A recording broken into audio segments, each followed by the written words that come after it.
عز وجل وصلی اللہ تعالی علیہ وآلہ وسلم. صلو علی الحبیب صلی اللہ تعالی علی محمد.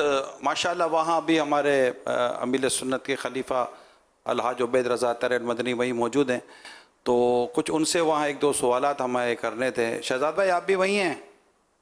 شاہ صاحب بھی موجود ہیں اور میں بھی موجود ہوں. اور کیا ایک سیگمنٹ چھوٹا سا، نام رکھنے کی حقیقت تو ہمارے شیخ نے بتا دی. اب نام ہمارے عبید بھائی رکھیں گے اور کیا کیا رکھیں گے وہ آپ دیکھیں گے. اور اگر جانشین نام رکھیں گے تو یہ کہ لوگوں کے گھروں میں جو جانور وغیرہ آئے ہوئے ہیں تو ان کو بھی ایک ذہن ملے گا کہ ہمیں اپنے جانور وغیرہ کے کیا نام رکھنے چاہیے. جی شہزاد حضور، کہاں سے آپ اسٹارٹ کر رہے ہیں؟ کون سے جانور کا پہلے نام رکھ رہے ہیں؟ کیا فرمائیں گے؟ قبلہ شریف ہے اس طرف، ٹھیک ہے جی، تو ہم یہیں سے شروع کرتے ہیں، وہاں قریب جا کر. جی جی ماشاءاللہ. آئیے پہلے آپ یہ بڑا بچڑے کا نام رکھیں گے. اس کا یہ رکھیں، کعبے کے پاس ہے، اس کا رکھیں. اور سر بھی اس کا ماشاءاللہ اس کا رخ بھی قبلہ کی طرف ہے. ہاں ہونا بچوں، چاہیے اس کا نام. اس کا نام کیا سوچا ہے؟ یہاں پہ آ جائیں، بچے آ جائیں قریب. بتائیں. اس کو چھوڑ دے چھوڑ دے چھوڑ دے. آپ یہ نام بتائیے. چاندار. سفید. اس کا نام ابلق سوچا تھا نا، ابلق. ابلق. شمس. ابو شمس. شمس. ابلق اس کا نام. ابو قمر. ابو قمر. ہاں ابلق. اس کا نام ابلق رکھ. ابلق چت اب تک اس کا نام رکھا گیا. ابلق. ٹھیک ہے. سیکنڈ پہ آ جاتے ہیں. ٹھیک ہے. اس کا بتائیے گا. ان کا ہاں بریرہ اور جریر. ببلو. ببلو. بریرہ بھائی، جریر بریرہ بھائی. بھائی اور جریر. تیرا. کیا نام رکھا تھا آپ نے اس کا؟ چاند. چاندار. چاند. ہاں چاند. چاند. چاند. چاند. اس کا نام چاند ہو گیا ماشاءاللہ. چاند. ٹھیک ہے. نہیں، یہ جو دکھایا ہے اس کا تو پہلے سے نام رکھا ہوا ہے. ابھی یہ جو بکرا دکھایا گیا ہے اس کا نام میٹھا رکھا اچھا، اس گیا کا ہے. نام کیا رکھا ہوا ہے؟ میٹھا. میٹھا. چلو اس کا نام میٹھا ہے پہلے ہی سے. چلیں. اچھا عبید بھائی، اس جانور کا یہ بھی قبلے کی طرف قریب قریب ہی ہے، یہ دیکھیے گا پلیز. کیا رکھنا ہے؟ ابو میں رکھوں گا. ستارے سے بھی اچھا. ستارے سے بھی اچھا نام کہہ رہے ہیں عبید بھائی. تارے سے بھی اچھا نام. کیا نام رکھ رہے ہیں؟ ستارے سے بھی اچھا نام رکھنا. چاند. اس کا نام رکھتے ہیں اچھا. ابو جریر. چلیں اچھا. چلیں اچھا ہو گیا. یہ اچھا ہو گیا. ماشاءاللہ. اچھے تو ماشاءاللہ سارے جانور ہیں، لیکن اس کا نام اچھا رکھ دیا ہے. آپ دیکھ سکتے ہیں. آئیے آگے کی جانب پڑھیے. عبید بھائی اب اس طرف آئیں گے اور اس طرف دیکھتے ہیں. اب کچھ بکرے ہیں، ان کے نام کیا رکھے ہیں؟ جی جانشین ان جو نام رہی بھی ہو باپو. اچھا اس کا رہ گیا. جی جی اسید. ان کا نام کیا ہے؟ ببلو. اسید. یہ مائک میں بولے. ببلو. آپ بھی- ببلو. اس کا نام ببلو. ٹھیک ہے. ببلو ہو گیا. اچھا یہ ببلو آپ ظاہر ہے آپ کی رضامندی ہے عبید بھائی، ببلو کیوں رکھ رہے ہیں؟ ماشاءاللہ ببلو ببلو ہے. اب ببلو ہے نا، گول مٹول ہے اس لیے. چاندار ہے نا وہ. ببلو. چاند. ٹھیک ہے. چاند اس سے بھی والا. لے لیں، اس سے بھی لے لیں. لیں. ببلو. ببلو ببلو 3 بار ہو گیا ہے، مطلب کنفرم ہو گیا ہے. جی ببلو. جی جی اب اس طرف آ جائیں. ببلو. جانشین امیر السنت، اس کا کیا نام رکھا جا رہا ہے؟ ابو میں نے نہیں بولا. ہاں صبر. آپ اس کو بولو گے. مائک پر. تم پہ. ببلو. بلیک رنگ کا ہے. ببلو. ببلو. ان کا نام رکھتے ہیں پھول. پھول. پھول. ماشاءاللہ ماشاءاللہ. پیارے بچوں، اس کا نام کیا رکھا گیا؟ پھول. اس کا نام رکھا گیا ہے پھول. کیا نام ہے؟ ذرا ان سے بلوائیں. آپ نے تو کیا نام ہے؟ اچھا پھول. وہ حاجی حسین نے 2 بکروں کا نام رکھا تھا، ایک کا نام بلبل، ایک کا نام اس پھول. کا نام کیا رکھا جا رہا ہے؟ اس کا نام پہ تارا رکھ دیتے ہیں. تارا. کیا نام رکھا گیا ہے اس کا؟ تارا. تارا. ماشاءاللہ وہاں پر اس وقت نام رکھے جا رہے ہیں جانور کے. ہم نے کہا چلے آپ کو کچھ وہاں کا بھی ایک منظر ہو جائے گا. صلو علی الحبیب صلی اللہ تعالی علی محمد. آئیے سوالات کی طرف سے. تو ہمارے پاس یہاں پر اس وقت عالمی مدنی مرکز فیضان مدینہ میں کچھ social media activist, social media سے ریلیٹڈ اسلامی بھائیوں بھی آئے ہوئے ہیں. ان کا آج بھی اور کل بھی الحمدللہ یہاں پر سنتوں بھرا سلسلہ ہے سیکھنے سکھانے کا. تو وہاں سے کچھ سوالات ہمیں پتہ چلا ہے کہ آ رہے ہیں. آئیے ان سے کچھ سوالات لیتے ہیں. صلو علی الحبیب صلی اللہ تعالی علی محمد. ماشاءاللہ عالمی مدینہ مرکز کے اندر اس وقت دارالمدینہ کے بھی اسلامی بھائی آئے ہوئے ہیں. دارالمدینہ ہیڈ آفس کے بھی اسلامی بھائی ہیں، دارالمدینہ کے اساتذہ بھی ہیں، انتظامیہ بھی الحمدللہ ہمارے درمیان موجود ہیں. اور بہت سارے سوشل میڈیا سے وابستہ اسلامی بھائی بھی الحمدللہ ہمارے درمیان موجود ہیں. انشاءاللہ کچھ ہی دیر میں ان سے ہم سوالات وغیرہ لیتے ہیں انشاءاللہ الکریم. فیس بک کے ذریعے بھی سوالات کا سلسلہ جاری ہے. ایک سوال یہ آیا ہے, اذہان بھائی پوچھ رہے ہیں, یہ کہہ رہے ہیں کہ کیا ٹانگ پر ٹانگ رکھ کر بیٹھنا یہ تکبر کی نشانی ہے کہ بندے کو تکبر ہو گیا ہے؟ اعلیٰ حضرت رحمۃ اللہ علیہ نے فرمایا کہ ٹانگ پر ٹانگ رکھ کر چھڑی اسٹیک واکنگ اسٹیک ہوتی نا, وہ اس کو مخصوص طریقے میں ہلانا, اس کو تکبر والا انداز کا ہے. اب اللہ بہتر جانے وہ چھڑی تو اب تو اسٹک تو ہم لوگوں کے پاس بعضوں کے بعد ہوتی بھی ہے, پہلے ہو سکتا ہے وہ رواج ہو نوجوان بھی رکھتے ہوں, اب پتہ نہیں. اب وہ یہ علامت ہو سکتا ہے, تو علامت یہ نا تکبر کی علامت ہے, متکبرین کا طریقہ, متکبرین کا طریقہ, یعنی اس کو تکبر تو نہیں کہیں گے. تکبر کی تو تعریف الگ ہے نا کہ کسی کو اپنے سے گھٹیا سمجھنا. جس نے ٹانگ پر ٹانگ چڑھائی ہے تو اس سے دوسرے کو گھٹیا سمجھنا تو نہیں پایا گیا نا. دیکھ علامت وہ چھڑی کا لکھا ہے, ساتھ اسٹک واکنگ اسٹک ساتھ میں ہو اور اس کو مخصوص طریقے میں ہلانا. اب وہ اس وقت کوئی کرتے ہوں گے, خدا بہتر جانے.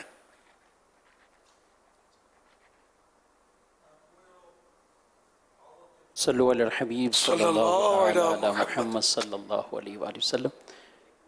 قبلہ امیر اہل سنت دامت برکاتہم العالیہ کی بارگاہ میں سوال ہے, لاکھوں لاکھ مسلمان الحمدللہ حج بیت اللہ کی سعادت حاصل کرنے کے لیے اس وقت وہاں موجود ہیں, اور عموماً جب بھی کوئی حج کے لیے یا عمرے کے لیے جاتے ہیں تو ظاہر ہے کافی چلنا پڑتا ہے. اس چلنے کی وجہ سے بعض اوقات یا رش کی وجہ سے کچھ لوگ ویل چیئر پر طواف کرنا شروع کرتے ہیں, اور آج کل جیسے الیکٹرک گاڑی, بائک یا عام نارمل ویل چیئر کرایہ اس کا دے کر اس کو حاصل کر لیتے ہیں اور اس سے طواف یا سعی یہ کر لیتے ہیں. اور حج یا عمرے کے علاوہ بھی جب نفلی طواف ہوتے ہیں تو نفلی طواف بھی اس طرح بیٹھ کر ویل چیئر پر کر لیتے ہیں. تو آپ کی خدمت میں سوال یہ ہے کہ کیا بلا عذر جس آدمی کو چلنے کی طاقت موجود ہو اور وہ ویسے ہی ویل چیئر پر یا الیکٹرک گاڑی پر وہ طواف صحیح کرتا ہے تو اس کے بارے میں کیا حکم شرع ہے؟ جو ایسا مریض ہو جو چل نہیں سکتا یا اس طرح کا معذور ہو, کوئی جو چلنے پر قدرت نہیں رکھتا, چل ہی نہیں پاتا, تو اب اس کو گھسٹ کر یا کسی کے کندھوں پر یا ڈولی میں یا ویل چیئر پر یا الیکٹرانک ویل چیئر پر وغیرہ, تو اس کو طواف کی اجازت ہوتی ہے شریعت میں. اس پر کوئی کفارہ نہیں کہ یہ واقعی یہ کہ معذور ہے, مجبور ہے. باقی اب تھک گیا تو تھکن اتار کر بھی تو ممکن ہے نا کہ وہ تھکن ہے اس لیے گاڑی میں بیٹھ گئے, تھکن عذر نہیں ہے. اسی طرح خالی مطلب ہے کہ تھوڑی بہت نقاہت ہے, کمزوری ہے, چلنا دشوار ہو رہا ہے, تو اس طرح مطلب ہے کہ اجازت نہیں ہے, بلکہ پیدل ہی طواف و سعی کرنی ہے. البتہ اگر کسی نے پھر بھی گاڑی پر ویل چیئر پر الیکٹرانک گاڑی پر بغیر اجازت شرعی طواف کیا, وہ اس نے گناہ کا کام کیا, حکم شریعت کی خلاف ورزی کی, اور اب اس پر کفارے بھی آئیں گے. جیسے کہ 4 پھیرے اگر گاڑی پر اس نے کیا فرض طواف, 4 پھیرے دم کی صورت ہے نا, 4 پھیرے اگر اس نے گاڑی پر طواف کیا بغیر اجازت شرعی, شریعت کی اجازت نہیں تھی, تو اب اس پر ایک دم لازم آئے گا, دم دینا ہوگا. اور 4 یا اس سے زیادہ پہ پورا کر دیا تو بھی گاڑی پہ ایک دم اس پر آئے گا. کم پھیرے کیے تو ہر پھیرے کے بدلے ایک صدقہ فطر کی رقم کا کفارہ آئے گا. رقم دے یا جو بھی کوئی چیز, کپڑا, کڑک وغیرہ, اناج, صدقہ فطر کی مقدار. یہ رہا نفل طواف.